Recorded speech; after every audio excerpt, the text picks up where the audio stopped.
Welcome to Collective Perspective. I'm Ben Letty. To my right, Harry Beckers. To my left, Dan Hamill. We're going to start today with your sleeper. Everyone loves a sleeper. We are fantasyleaguecollective.com. We started the website so that people could have a place to go and join leagues. We run 12-team leagues. Everything is ran through myfantasyleague.com, which is the #1 web or fantasy management website out there. You get a free app that you can run with your phone when you join. I used it last year. It was awesome. Loved it. All of our leagues are 12-team leagues. We offer head-to-head standard, straight point leagues, dynasty leagues, and our very own survivor leagues where there is no draft. You will have your pick of anyone in the NFL. Each team can choose whoever they want, but you can only choose a player once. We run 4-week, 8-week, and 16-week leagues. So I'm going to start off with Chase Amaro for the New York Jets. He's a tight end. He missed all of last year with a shoulder injury, so he did not get to reap the benefits of Ryan Fitzpatrick's monster year. He hasn't played then with Eric Decker and Marshall either. So he had 3 touchdowns as a rookie. When he was a rookie, he had Geno Smith throwing to him, so that says something right there. He's a decent route runner, decent hands, okay blocking. Their offense is going to be a pass-based offense. Not going to run the ball a ton because they only have, Forte and Bilal Paul, but both of them are more for pass-catching purposes. So I foresee them having a lot of passing yards, and he's going to be in the mix with that, definitely. And I have Sam Bradford, QB. Just hear me out on this one. In his final 3 games, he actually averaged 18 points. That was his highest completion percentage of the year in the last 3 games.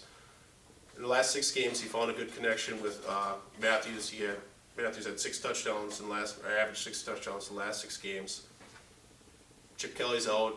They're still going to pass the ball. Doug Peterson's in, the new head coach. They're going to pass the ball. They don't have much for running game. Ryan Matthews and Smallwood behind them, but they're also a team that's going to be passing the ball a lot. He's not getting drafted in most drafts right now, and he could do all right, sleeper-wise, I guess. Chris Thompson is my next guy. Last year he played 282 snaps, and 80% of those snaps, or 87% of those snaps, they were passing downs. For the Redskins, he's only behind Matt Jones, who has fumble issues and has never been a bell. I don't know if he can sustain the bell call back status. He's the scat back out of the group. He's going to get passing. He's going to be part of the passing game. He's going to get his receptions. Could use a little uptick in touchdowns, but again, a guy that's not getting drafted, but he's someone who you could be able to plug and play dependent upon what your team looks like. And Lance Dunbar, another running back for Dallas Cowboys. When he played last year, he was extremely effective, averaged just about 12 points a game before his injury. He only played in 4 games, but he had a lot of touches. He was big out of the backfield with receptions. He was pretty much Romo's #1 guy. Elliott McFadden ahead of him. Both of them are injured right now. Don't know what's going to happen with them. Alfred Morris does not ever hardly catch a pass out of the backfield, so he will get some playing time, and he could definitely produce some decent numbers. And last, I have Travis Benjamin. With the injury to Stevie Johnson, I don't know if he's really going to be a sleeper anymore. He's going to be rocketing up draft boards here pretty fast now that he's going to be pretty much the #2 wide receiver no matter what in San Diego. But San Diego is going to pass the ball a lot. They have a pass-friendly schedule. The guy's fast, really, really fast. He's not big, 5'11". Last year he had 124 targets, and that was with Cleveland. He was catching passes in his 4 years from Cleveland. He was catching passes from Austin Davis, Johnny Manziel, Josh McCown, Brian Hoyer, Connor Shaw, Jason Campbell, Brandon Wheaton, Thaddeus Lewis. Yeah. So, yeah, and the list goes on pretty much, yeah. So, with Phillip Rivers, he has a chance to be, he's probably, potential for sitting on possibly a really big year. Last year alone, with McCown as the primary quarterback, he finished 28th in wide receivers, so averaging 14.2 yards a catch. He could play the slot and outside. He's got a shot. Dan, what do you got for some sleepers? Well, guess who I have right off the bat? Travis Benjamin. Travis Benjamin. So that's pretty weird. There's a lot of people out there. Like Ben said, with Cleveland, there's no quarterback throwing him the ball. He still had 966 yards, 68 touchdowns, and 5 touchdowns. What's he going to do with a solid quarterback like Rivers? I don't think we need to go on anymore. I think he's going to be a stud. My next one is Kamar Aiken from Baltimore. In 7 games with Steve Smith playing last year, he had 255 yards, 21 receptions, and 2 TDs. Without Steve Smith, 689 yards, 54 receptions, and 3 TDs. Smith is 37 years old. Who knows how he's going to come back from this injury? This guy can play. I think he might end up being their number 1 back, or their number 1 wideout. My next one. Hopefully healthy. Huh? Flacco hopefully should be healthy the whole year, so Yeah. that should make a difference too. Yeah, I think he could be a stud. Sammy Coates. Anybody heard of him? Oh, yes. Yeah. A lot of hype coming out of him, out of the Pittsburgh training camp. Okay, Brian's gone. Bryant's out for the year, and it sounds like right now he is the second wideout there, which not a lot of people are going to know this. He's 6'1", 212 pounds. He's big and physical, and he could be another steal. I'm pretty high on that guy too. Tim Hightower, sleeper if Ingram gets hurt, really, and Ingram. Ingram gets Yeah, hurt. it's not if. And it's when. yeah, well, that's exactly it. It's not if, it's when Ingram gets hurt. He misses almost 4 games every year. And last year I won my league with Tim Hightower and Bilal Powell as my starting running backs. Sorry. Who I just picked up on the waiver wire right before the championship game. So I'm pretty high on Tim Hightower. He puts up good numbers. He can catch the ball. He can run the ball. I think he'll do all right. My next one is Mohamed Sanu from Atlanta. And for the simple reason is that Julio Jones can't catch every pass. Somebody else has got to catch some passes, and he's the next guy up in line. I disagree. Julio can catch every pass. Well, he could. Sad. Good. Just He not in the could. red zone. Just not in the red zone. Don't throw him the ball in the red zone. Ever. For some reason. But Sanu could be the guy. He can play. Yeah, I mean, Hankerson had started off the year as a solid number 2. I mean, he was putting up great numbers, and then something happened, and they ended up cutting him. He went to New England and then ended up with Buffalo, but they've needed a number 2 wideout really bad there. I think they got him. It's possible. Harry, who's your sleepers? I'm gonna start with the quarterback out of Chicago, Jay Cutler.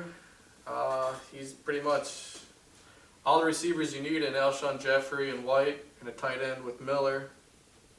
Langford is a running back. I don't have high hopes for him, so I think they should be able to pass the ball a lot. Hopefully Hart comes in. I like Howard. He scored 17 fantasy points last year, and I think if Jeffrey, White, and Miller can stay healthy, I think Cutler could be a top 15 quarterback this year. Then I'll go down to a wide receiver. I don't know if you'd consider a sleeper, but Dante Moncrief from Indianapolis. 16 games last year, he recorded 64 receptions, 733 yards, 6 TDs. That in mind, Andrew Luck was injured half of the season last year. This year, I would think he can get up to that 75 to 80 reception range, close to 1,000 yards in yards, and 8 to 10 TDs.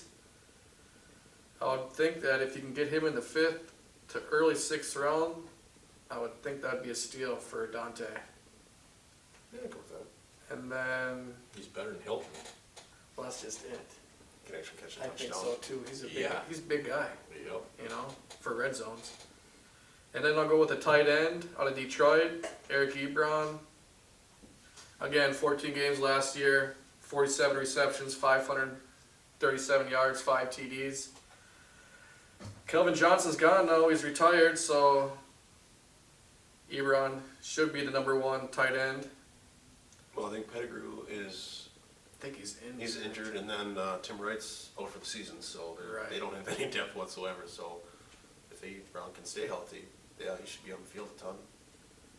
Yeah, and then like I said, I'll project him at about 75 receptions, 900 to 950 yards, close to 8 TDs would be huge for him. No, my bad.